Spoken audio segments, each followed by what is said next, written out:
Hi everyone. Today's topic is going to be a little touchy. Um, I don't even know really how to introduce it. So I'm just going to really go into the story. At one point, I had a half sister, and she has since passed. But we're going to kind of go through how this revelation came to be, so to speak.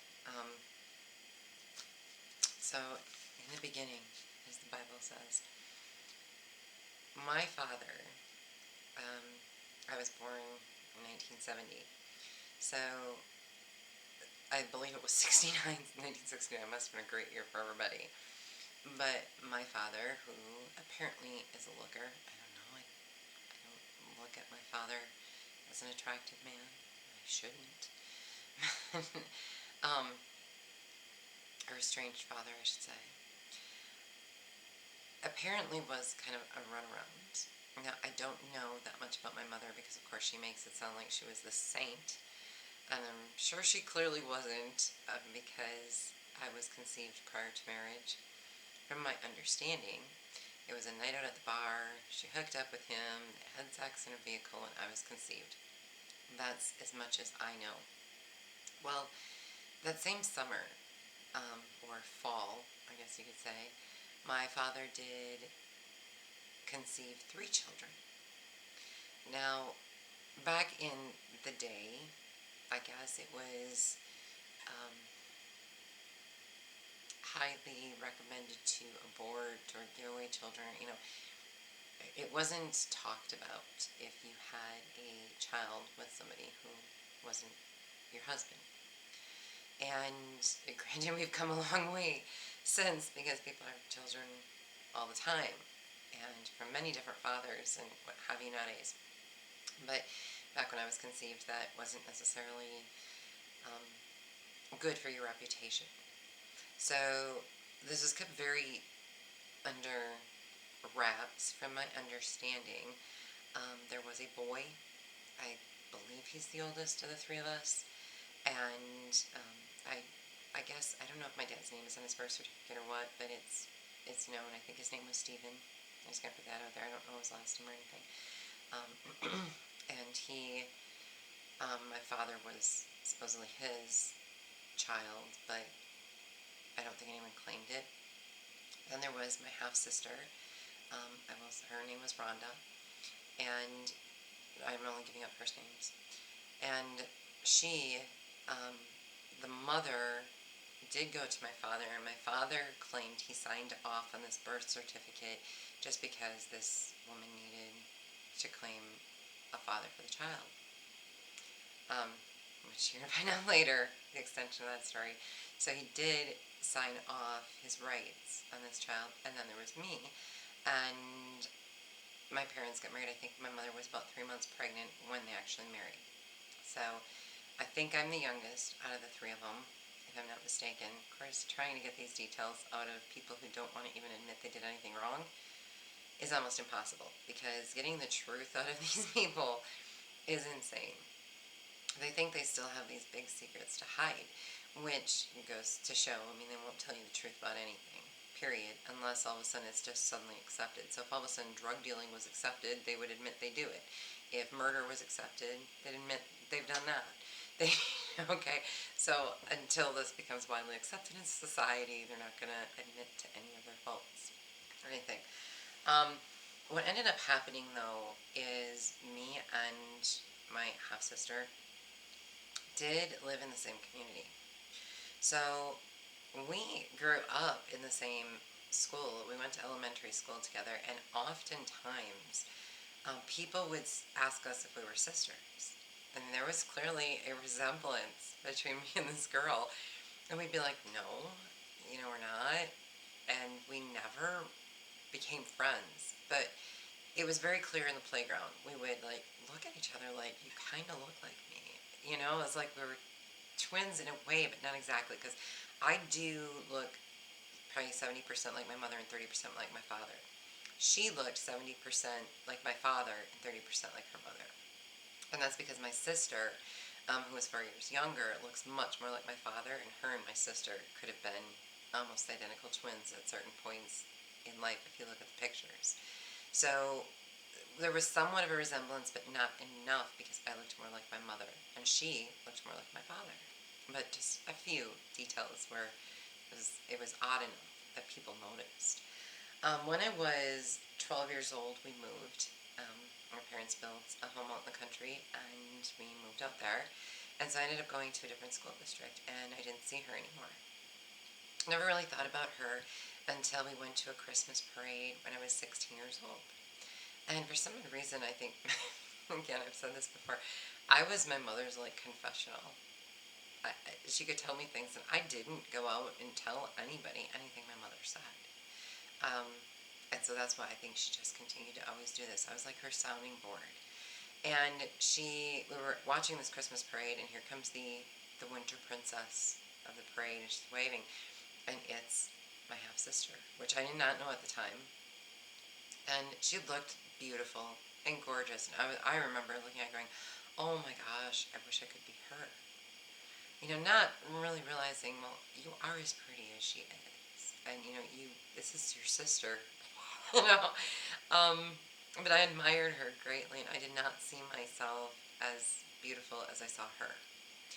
And I looked at my mom and I said, "Wow, she's so beautiful." And then my mother looked at me and she goes, "That's your father's child." And I'm like, "What?" And she goes, "Yeah, she's your sister.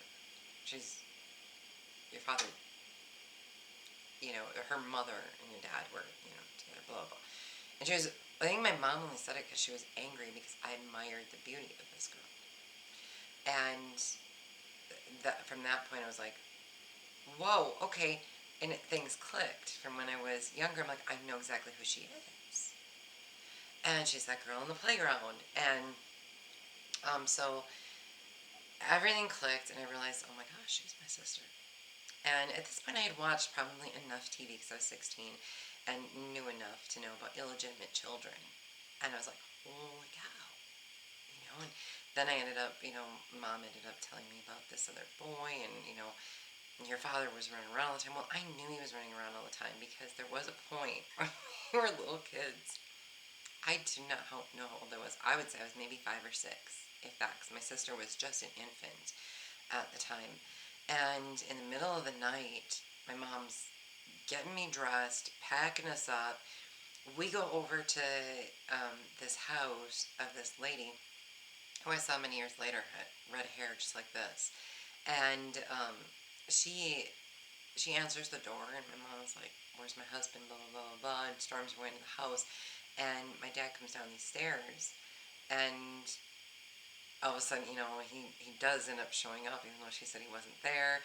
And I'm this little kid just totally confused at what's going on and why all these people are yelling and why we're up in the middle of the night and my baby sister's crying. And, this is very overwhelming for a small child. And that's why I think I remember it so vividly. And the one thing I remember is that I questioned something. And I questioned, why is Dad's tag hanging out of his shirt? His shirt's on backwards. We don't put our clothes on backwards. Because I was really in that stage of learning to dress myself and stuff. And you couldn't put your clothes on backwards. And I couldn't figure out why my dad had his clothes on backwards and we can't put our clothes on backwards. And, well, I know now, but as this little kid, I remember that being the most, out of all of the drama, that being the most perplexing thing in my mind was Dad's shirt's on backwards. You're not supposed to do that. And there's people around. You're in public. So this was like, that was the biggest shocker for me. Literally, it was though my mom trying to hunt down my father amongst the many men or women that he had slept with. And, this was one waitress out of many waitresses.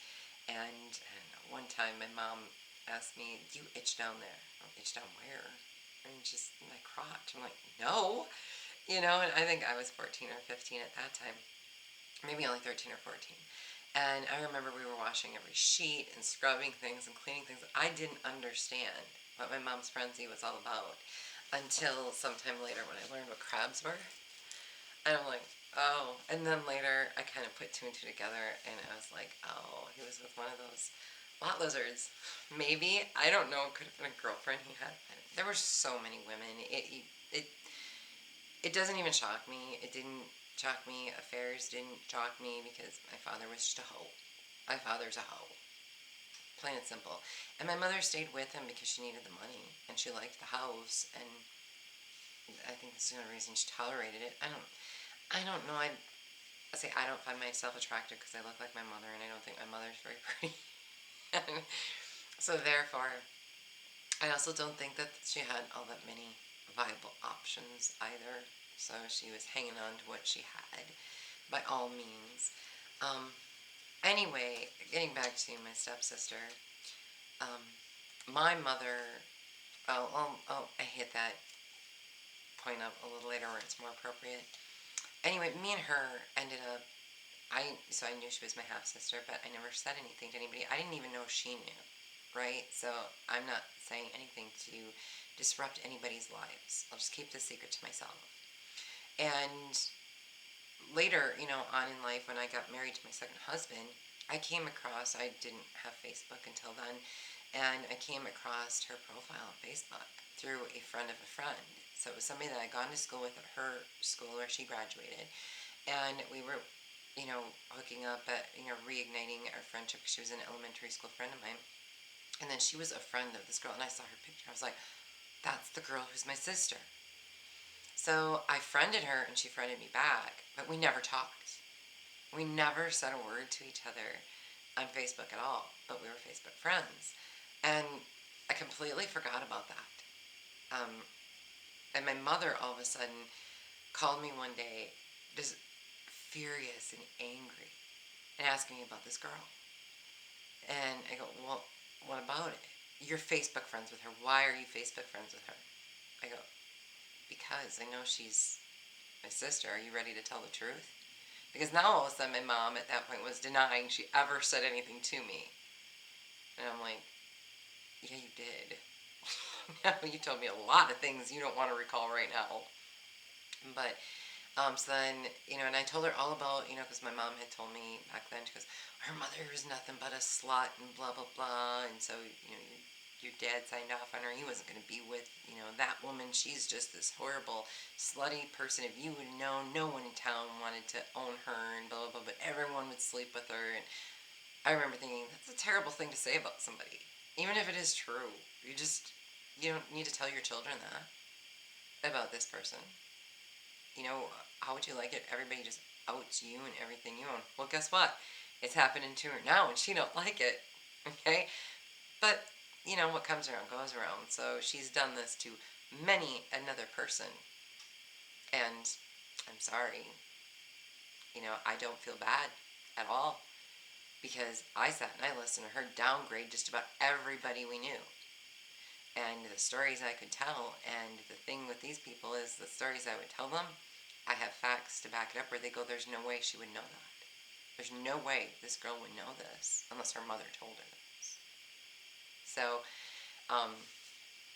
she doesn't like it when other people talk nasty about her, but she has done it for decades to others. So I don't feel bad. I have no remorse over that at all because I'm just telling the truth.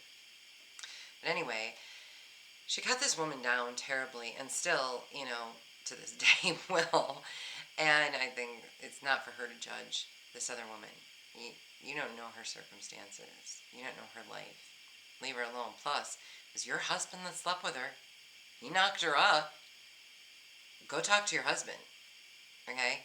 He's the one that's got some explaining to do, not the woman, in my book. Anyway, only because I know she stalks me, so she's gonna see this. I don't care. But so what ended up happening was she got really angry with her Facebook friends. I go, why do you care? What's the deal? And she goes, well, just so you know, she's contacting the family. Why? At this point, I'm like, what's going on that I'm missing? I was estranged from them. I wasn't talking to them. But my mom would call me if it was something blowing up, right? There's fireworks. And so she's all upset about not wanting to own the fact that my dad fathered this child. And I go, You guys, just own it. I mean, it's been 40 years. Just people had illegitimate children all the time. Just own it. Sitting here lying about it, trying to cover for it, committing crimes. This is ridiculous. Own that he's the father and be done with this. What is there to be shameful of? She turned out to be a wonderful girl. What are you so ashamed of? Like that, okay, yeah, you slept around. Guess what? Every Tom, Dick, and Harry nowadays does it. You were just the person who led the mission back in the day, I guess. You know, no one cares. Nobody flipping cares you have an illegitimate child in this day and age. So what? Own it. It's the truth. Do not deny this girl her father. Well, then the big issue is, why is she doing this? You know, clearly somebody told her mother married, and this guy did adopt her, and he was a father to her all these years. Why is she looking for her bio father? Okay, why is this so important? Well, it ended up happening.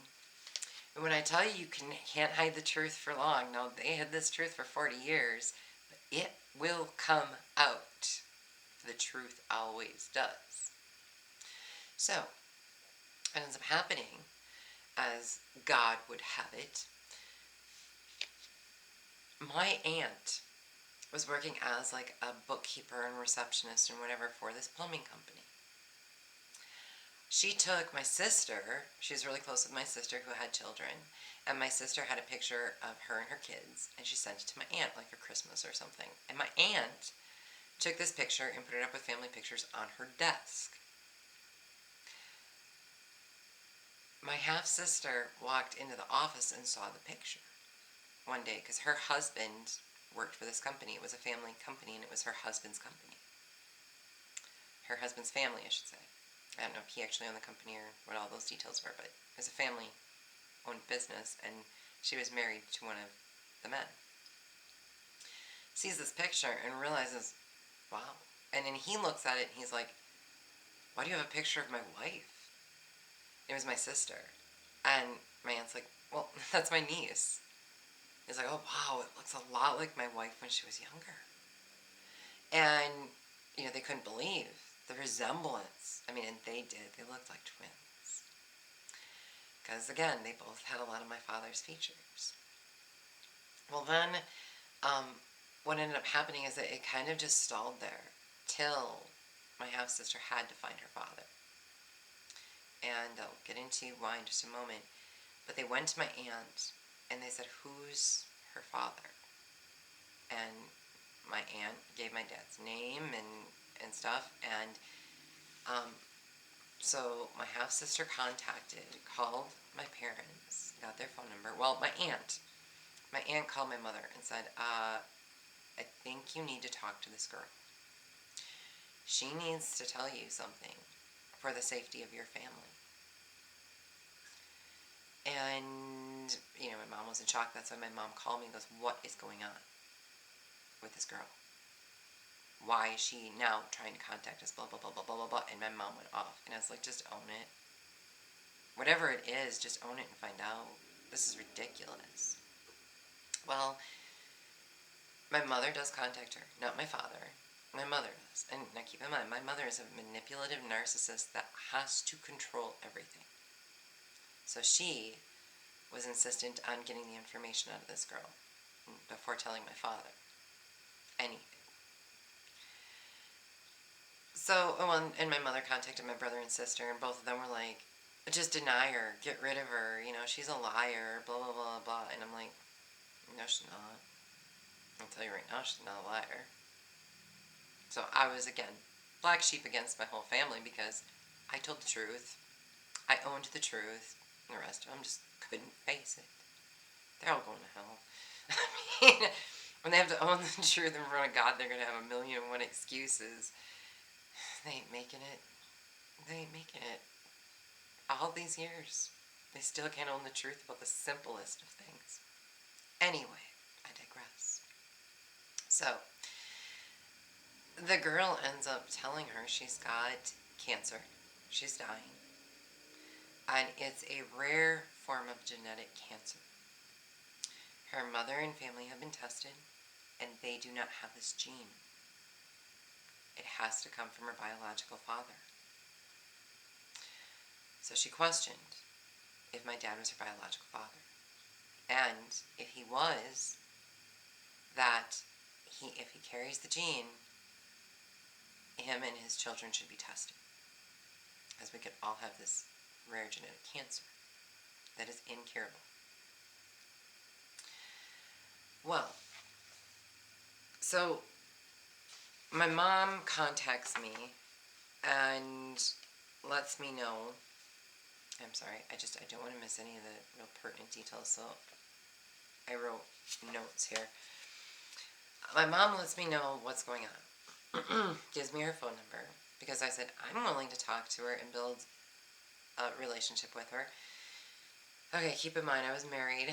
What I thought was happily married. I mean, yeah, we had talked about divorce, but I didn't. This is before my husband tried poisoning me. Okay, and where my mother and everybody, my sister, everybody comes into play and has another motive to my death as well. But I reached out to her. I think I left her a voicemail message, and then I reached out to her via like Facebook Messenger or something. And I said, "Hey, okay, I understand you don't want to talk, but when when you want to talk, let me know. I'd love to build a relationship with you." Me and her did end up talking, as my mother apparently was manipulating my father, trying to get him to meet with her. And my father was like, "I don't even want to know her name." He wanted nothing to do with this girl at all. Complete denial. This was his daughter. And so my mother had to manipulate everything, and here's my mother's thing all the time. And my sister then got mad at my mother because my mother was manipulating my father into meeting this girl, and my sister's like, he shouldn't meet her at all. Keep in mind, my sister wants to inherit everything, so the more hands that are in the pot, the angrier she gets. Then there's my brother who's like, I just want to stay out of all of it, and I'm not going to go meet her because I don't want to be part of this drama. And there's me that says just own the truth and accept and love, right? So we're all so whacked and different. It's crazy. And here's my mother going, manipulation is perfectly fine because she's doing God's work.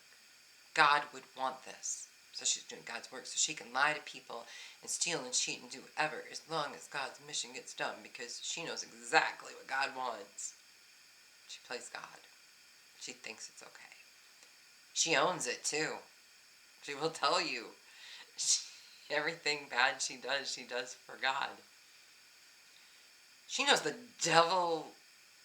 I think she's had sex with the devil. I mean, that's her father, clearly.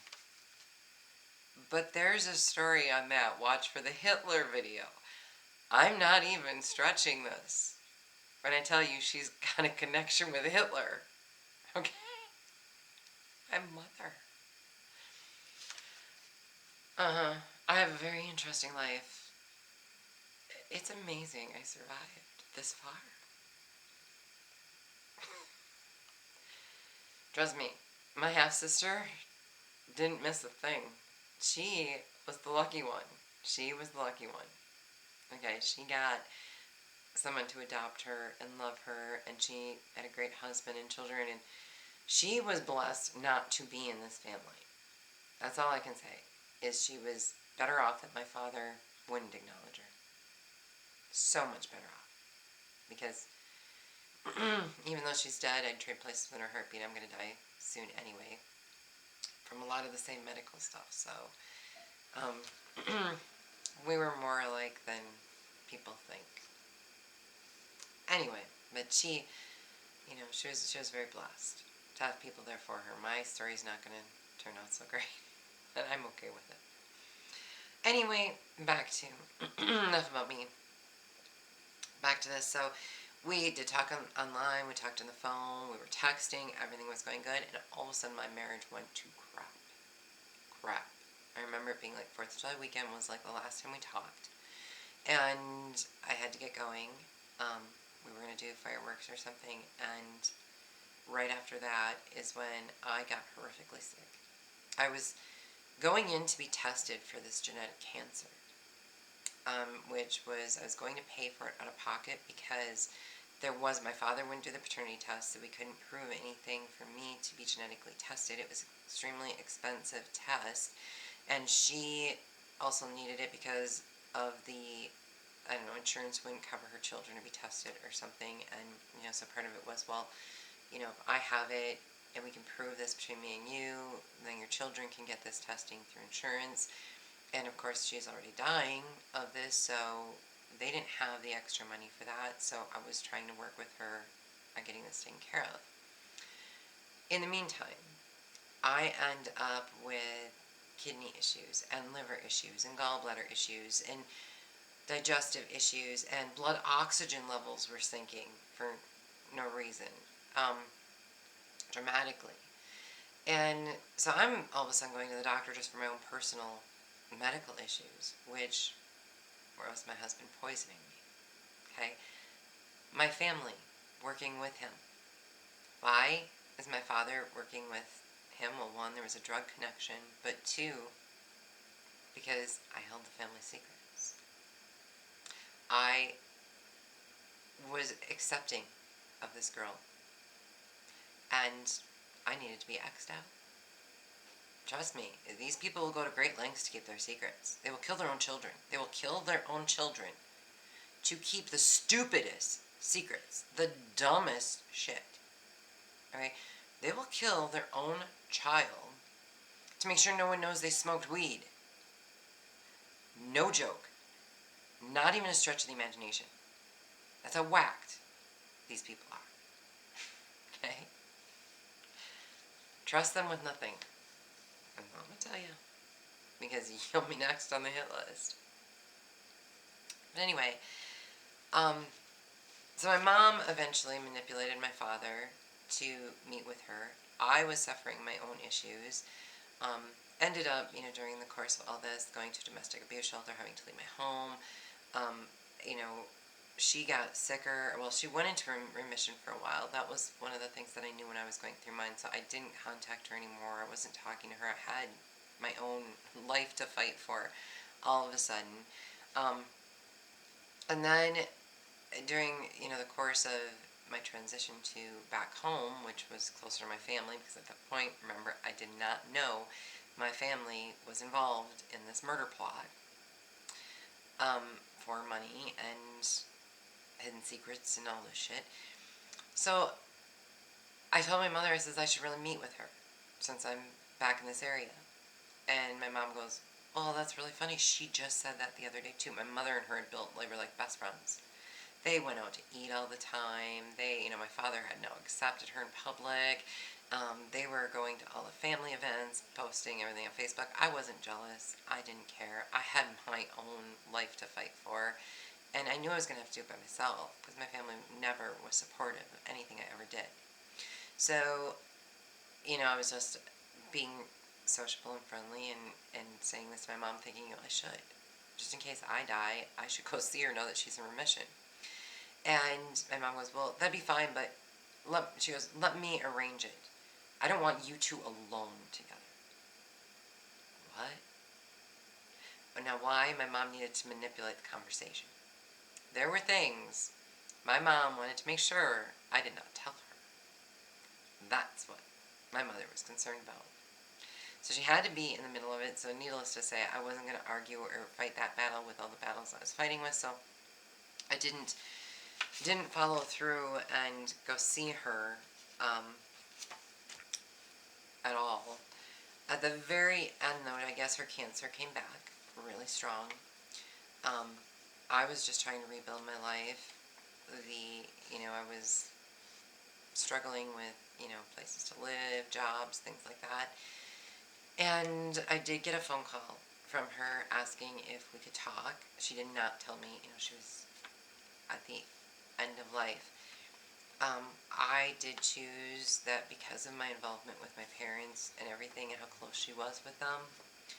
One, I remember when I first found out and I was talking to my second husband that tried to kill me about her situation, remember telling him very vividly one night, I said, I'm not going to say a thing about my mother and father to her. I'm just going to talk to her about me and her. Or her life. Tell me what happened with her, her children, her husband, how they got married. Just talk about those kind of things. I do not want to talk about my father because who am I to say she would have the same relationship with him I did? I'm not a jealous person. If she had a better relationship with him in the end than I could, good. If that brought peace and happiness to somebody, good. I'm not going to be jealous about it. There's a different path, a different story there than the relationship I had with this man. I'm not going to taint her view of him because of my relationship with him. Hers is going to be different. Let it be. Let God handle that. And the things she needs to know about him, God will tell her. Was my belief, and I had this conversation with my husband. I do not intentionally paint pictures of people in untruths. This was a relationship where the girl's dying and she's getting to know her father. There was no need for me to tell his truths. There wasn't going to be long for them to even get to even know each other.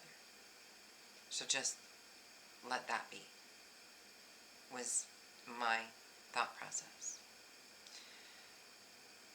In the end, she did pass away. I, because of the family involvement, chose not to meet with her because I didn't know if they had sucked her into this. And she was going to set me up for something. And she could have set me up for something not even knowing how malicious my family is, because they could have convinced her she's doing something good, and then it turns out to be something really terrible, and she wouldn't even know about it until after the fact, and then she'd feel bad. And I'm like, I'm not letting them do this to her. So it means I don't get to hug her. I don't get to talk to her. I don't get any final words with her. Then I don't. Because of what all these people did, it did stop us from getting to... I think me and her could have had an amazing friendship. Because even though she looked like my sister, from what I understand, her personality was much more like mine. We were a lot alike that way. I will never know here on earth. Part of the fact that I'm dying, I am so looking forward to meeting her in the afterlife. We will. And we will have a great relationship. And it will be one without my father, who is the evil person that we're both connected to, and my mother manipulating all these people to make her life look so perfect, to make it look like she's this great person that she's not.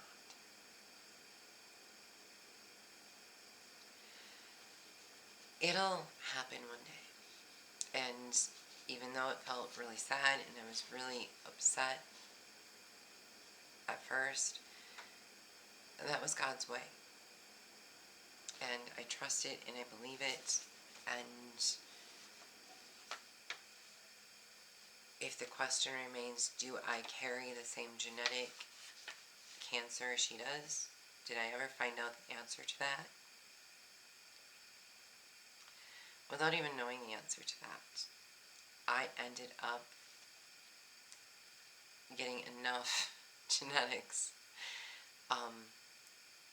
Apparently from my mother and my father's family, I got all the bad genes. So, doesn't mean that the genetics that I have with my ovarian issues, basically, I'll just put that out there. I mean, do I know? No, I don't know if I have her form of cancer. I would guess not. I don't know if I have the gene or if her, children are in danger or anything like that. I wasn't able to finish any of that. I ended up with my own ovarian issues, which are resolvable with a hysterectomy. Unfortunately, I had PCOS, which is polycystic ovarian syndrome, so you don't have regular periods. So getting pregnant most of my life was extremely difficult, though doctors all said through many, many tests, there's nothing wrong with you. I mean, you can get pregnant. You can have a dozen kids. It's just going to be a little more challenging with PCOS. I never naturally got pregnant. I never naturally was having, I only had 3 or 4 periods a year. When I was 45, everything switched. That was about the same time my husband poisoned me. I still will have issues from the poisoning in my liver and kidneys and my vision and in my health for the rest of my life. Doctors have let me know that they can't determine without the blood test from the police because the police are the ones that have all the original blood samples from back then. The doctors didn't take them at that time because the police did. And the police won't test it or hand them over. Trying to cover something up, are you, out of Gamey Police Department? Yeah, they are. A whole drug market. And a whore ring. There's sex trafficking going on there through the local colleges and shit. Yeah. Don't fool yourself. People know. However, back on point, they will find out when I die and do the autopsy on my organs what type of poisons were actually put in my body, because the bonus of that is it never leaves your body. Once it's in your organs, it's in your organs forever. They find it upon your death. They will be able to tell I will not cut my hair, because they can tell from your hair samples how long you were poisoned and how long ago it was. I know a lot. So when I pass, everything will be revealed. Medical science will have all the answers. And I'm asking for that. And it's being granted. So if the poison doesn't kill me soon enough, the irony is at 45, I started the PCOS cleaned up. So you would think my ovaries are working fine. Oh, that was because they need to be removed.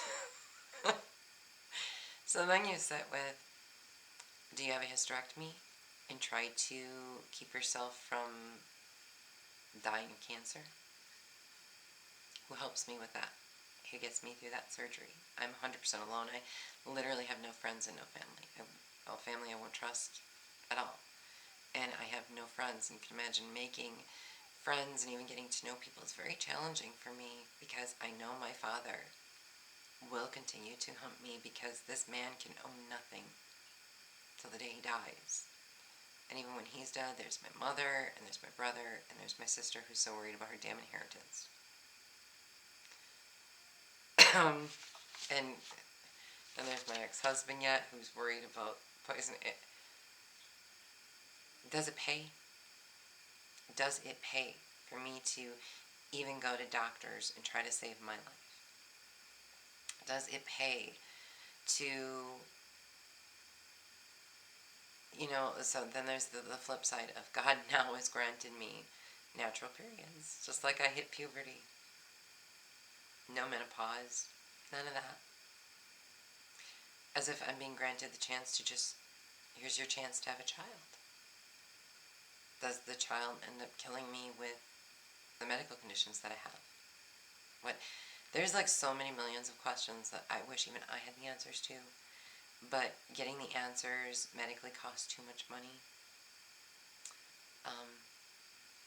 Right now I'm currently unemployed and lost $20,000 to the last person I trusted in my life, so I'm not going to trust anybody anymore. And I will be homeless and starving to death, so then I said, medical issues aside, who cares? If it is cancer, let it kill me. I clearly won't be having a baby. And, things aren't working out. Employment, I'm trying to find it. I can't find employment that keeps a roof over my head. So I will be shelterless soon. Then they will repossess my vehicle. I won't have that to live in. But hopefully I've starved and died by that point. But I won't die of starvation because my mother can still make money off of my death, so I have to die of unnatural causes. And, my life has taken a completely different turn, and I wonder what happened to my brother, my half brother. Because it would seem the three of us, with my father's genetics, all had really miserable endings to our lives. All because we were related to this man, who is one of the most evil men in the world. And I have a video coming out on the lies, the depths this man will go to. He's lost his mind. I don't know if he even had one. The man I'm seeing is so different than the man that I wanted to love me all those years. Oh God, I struggled because I never felt loved by him.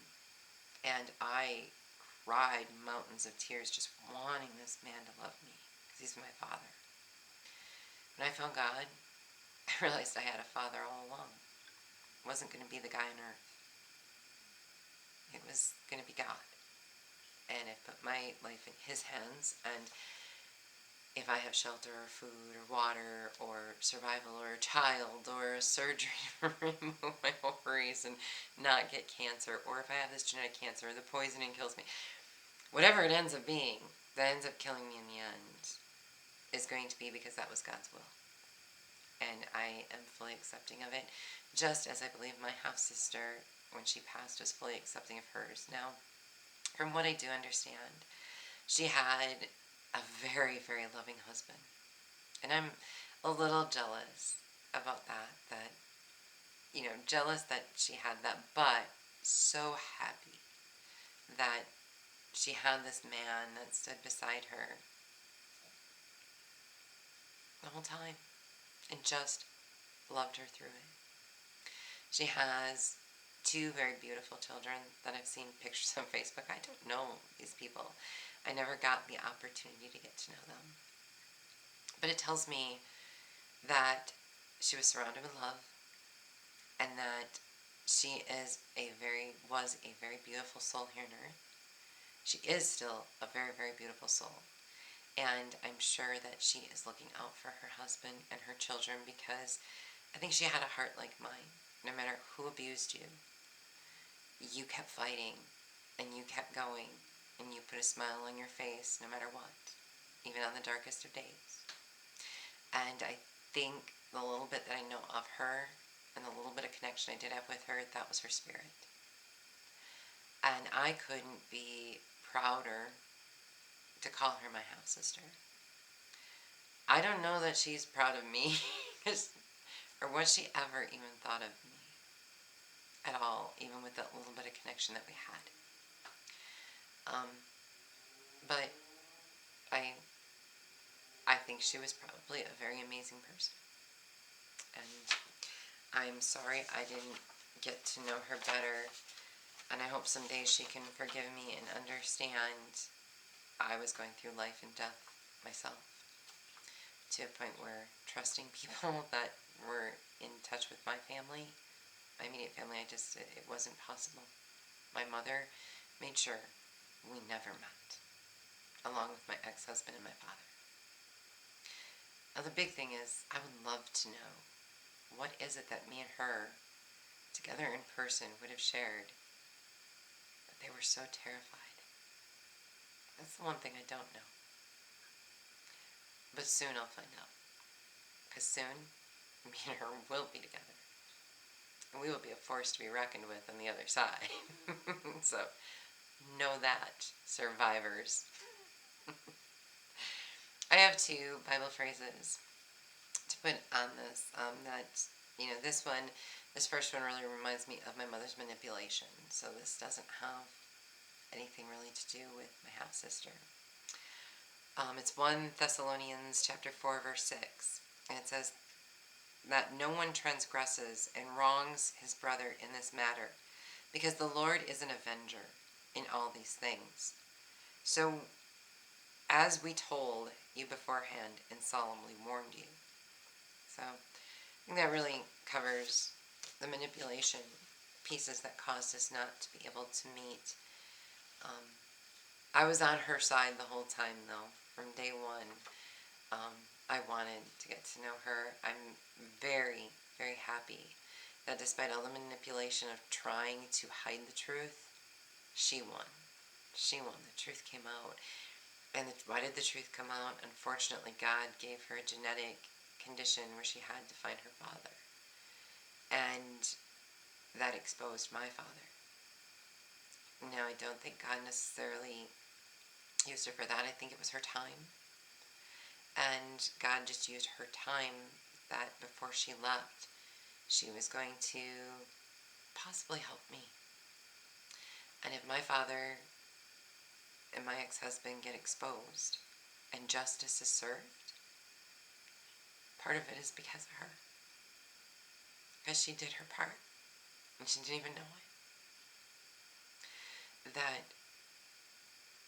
I can't release all the details, but she did her part. And I will forever be thankful. Alright, before I completely choke up, God works in mysterious ways. He is our great avenger. And he took these two young girls with the same father, and he gave them a righteous father. And she knew Christ before she died, and I'm very thankful of that, because I have a very strong feeling she is going to heaven. And now I just have to hope I can get there. As long as I don't let everything get the best of me and take people out before I go. I'm telling you, there's days that's a thought. And God's controlling it. Anyway, I had two other Bible verses that I did want to read. This is from 1 John verse 3, or chapter 3, verse 10. It says, "This is how we know who the children of God are and who the children of the devil are. Anyone who does not do what is right is not God's child, nor is anyone who does not love their brother and sister." She was my sister. So for my brother and sister to not love her, they are wrong in God's eyes. And then there's 1 Timothy verse 5, or chapter 5, verse 8. And it says, "Anyone who does not provide for their relatives, and especially for their own household, has denied the faith and is worse than an unbeliever." So, in the end, whether my father owned his household or not, it's up to him. I would strongly recommend he look for his son that's out there, because his son might need him. And it'd be very ironic if the three of us all carried the genetic gene that is so rare, and my brother and sister wouldn't. That'd be really spooky, that the three children, who all three of us should have been illegitimate children, have so much in common. And I don't know that I was necessarily the lucky one, ended up with the father out of the three of us. The other two might have been much better blessed. I guess in the end we'll find out. Okay. Anyway.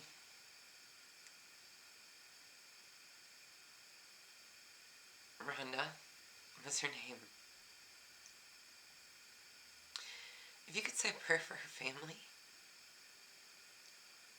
I'd appreciate it, because I know she's got children that loved her and needed her. And if we could ask God to just keep them full of the love that she had for them, that would mean the world to me. So if you could say a little prayer and a blessing for her family, you'd be doing me a great service. Okay, on that note, love you.